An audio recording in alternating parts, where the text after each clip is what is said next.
और पाकिस्तान की तो ये हमेशा कोशिश रही है, वो चाहता है कि एक बच्चा अनाथ हो जाए, वो चाहता है कि एक बच्चे के बुढ़ापे की लाठी टूट जाए, वो चाहता है कि एक माँ के मांग का सिंदूर मिट जाए। वो उन अलगाववादी आतंकवादी संगठनों के साथ, उन ISI संगठनों के साथ मिलकर हमेशा हिंदुस्तान को नेस्तनाबूद करने की सोचता है। लेकिन फिर एक योद्धा के रूप में वो किसी का पिता, किसी का पुत्र अपना सर्वोच्च बलिदान देके हमारी रक्षा करता है। लेकिन उसी समय वो पाकिस्तान जिसका जन्म हमसे हुआ, कहते हैं कि जिसका जन्म होता है उसकी मृत्यु निश्चित होती है। जन्म ही तो हिंदुस्तान के साथ हुआ है, तो उसको आना भी हिंदुस्तान में पड़ेगा। लेकिन उससे पहले एक नई साजिश से मैं आपको सजग करने आया हूं बेटा। वो साजिश आज क्या हो चुकी है? वो पाकिस्तान जिसकी औकात नहीं उत्तर प्रदेश के बराबर करने की, हमारे माननीय आदरणीय योगी जी जो इसी देवभूमि उत्तराखंड का पुत्र है, वो पौड़ी का यमकेश्वर का लाल आज 30 करोड़ लोगों को संभालता है। तो मैं उस पाकिस्तान के लिए कहना चाहता हूं जो उत्तर प्रदेश के बराबर भी नहीं, वो हिंदुस्तान को मिटाने की बात करता है। जिसके पास आजकल पेट भर खाने की नहीं, वो हिंदुस्तान के युवाओं को बर्बाद करने की चाल रखता है।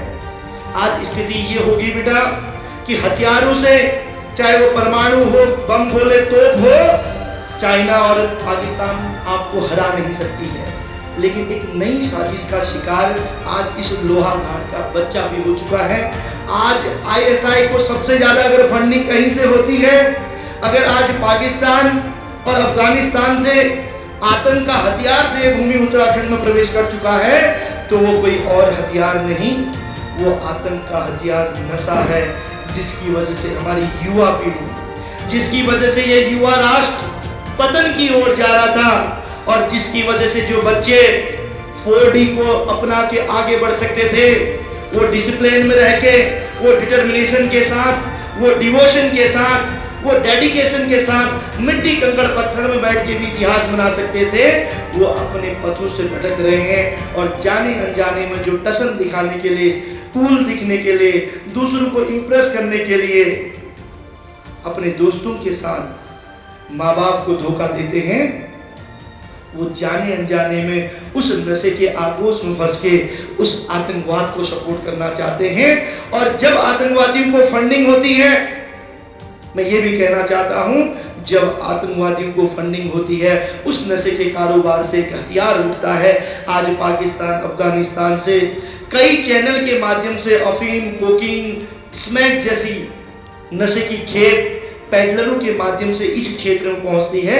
और हमारे बच्चे तो इतने इनोसेंट होते हैं, वो कभी माँ बाप से बचकर, कभी दोस्तों की दोस्ती में उस नशे के आगोश में फंस जाते हैं। और आलम ये होता है बेटा कि जवान बॉर्डर में जो खड़ा है उसका एक परिवार शहीद हो जाता है। जिस समय हम दोस्तों के साथ मजाक में कूल दिखने के लिए नशा करते हैं, एक परिवार के दिया बुझ जाता है, एक छोटा सा बच्चा अनाथ हो जाता है। मैं अपने भैया बहनों से कहना चाहता हूं कि अगर इस बात को समझ सको तो आप इसके बाद जब अभी आपको बोलने का मौका मिलेगा तो इस बात को भी ध्यान रखिएगा कि कोई सरकार नशा बंद करे न करे, शुरुआत तो बीड़ी सिगरेट गुटखे से भी होती है। स्मैक और दूसरे नशे तो बहुत हैं।